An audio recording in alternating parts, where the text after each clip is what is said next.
کچھ عرصے پہلے میں عجمان میں تھا. عجمان دبئی کے قریب ایک چھوٹا سا ملک ہے. فجر کا وقت تھا, میں وہاں پہ نماز پڑھ رہا تھا, فجر کی نماز.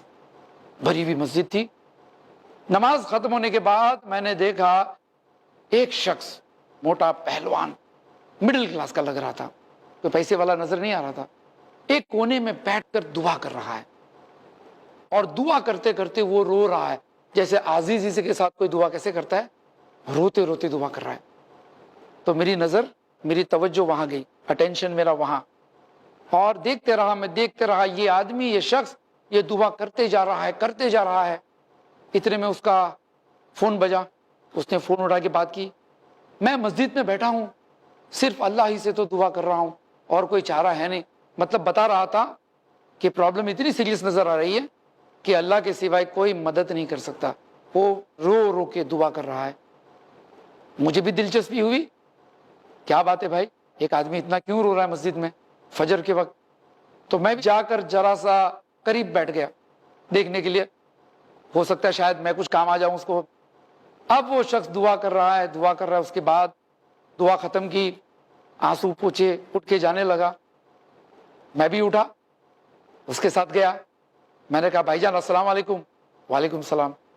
آپ کو مسجد میں دیکھ رہا تھا, آپ رو رہے تھے, اور میں اتنے سالوں سے مسجد میں نماز پڑھتا ہوں, اس طرح سے میں نے لوگوں کو مسجد میں رو کر اتنی لمبی دعا مانگتے ہوئے دیکھا نہیں ہے.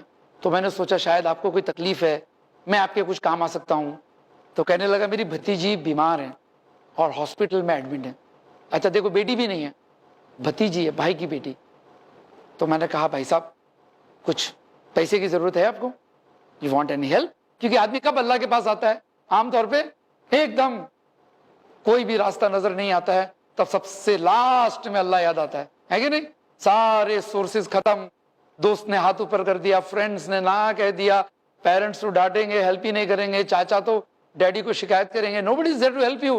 سب سے مدد مانگنے کے بعد پھر کہتے ہیں ایاک نعبد و ایاک نستعین, اے اللہ ہم تیری ہی عبادت کرتے, تجھی سے مدد مانگتے, حالانکہ سب سے لاسٹ میں ہے کہ نہیں. اب یہ آدمی کہہ رہا ہے کہ میری بھتیجی بیمار ہے اور میں بڑا پریشان ہوں. تو میں نے کہا کچھ پیسے کی ضرورت ہے. بس یہ کہتے کہتے ہم مسجد کے باہر نکلے. تو جیسے ہی میں نے کہا بھائی کچھ پیسے کی ضرورت ہے, تو اس کے چہرے پہ ایک چھوٹی سی مسکراہٹ آ گئی. ابھی رو رہا تھا, ایسے مسکراہٹ, میرے کندھے پہ ہاتھ رکھا اور کہا وہ جو سپر مارکیٹ ہے نا وہ میرا ہے, اور یہ گاڑی ہے نا یہ بھی میری ہے. تو میں نے کہا بھائی آپ اتنا رو رو کے دعا کر رہے تھے, میں سمجھا غریب ہے آپ, اچانک سی ضرورت آ پڑی ہوگی آپ کو. تو کہ نہیں, جب بھی تکلیف ہو نا اللہ سے مانگنا چاہیے. ٹھیک ہے, ہمارے پاس پیسے ہیں, پیسے سے تھوڑی کسی کی جان بچ سکتی ہے, گاڑی سے تھوڑی جان بچے گی. اچھے سے اچھے ہاسپٹل میں رکھ کے آؤں میری بھتیجی کو, لیکن جو کام اللہ کر سکتا ہے وہ پیسہ تھوڑی کر سکتا ہے, طاقت تھوڑی کر سکتی ہے, ڈاکٹر تھوڑی کر سکتا ہے. اور یہ کہہ کے وہ چلا گیا.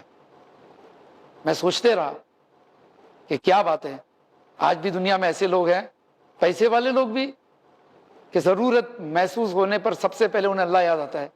میں بھی مسجد میں گیا, میں نے بھی اس طرح سے دعائیں کرنے کی تھوڑی سی کوشش کی کہ بھائی ہماری بھی دعائیں دیکھیں کیسی ہے, ہم کہاں ہیں. پھر میں نے سوچا کہ پچھلے وقت کب میں اللہ کے سامنے رویا تھا اس طرح سے, یاد نہیں آ رہا ہے, ایک لمبا عرصہ گزر گیا. ایسے ہی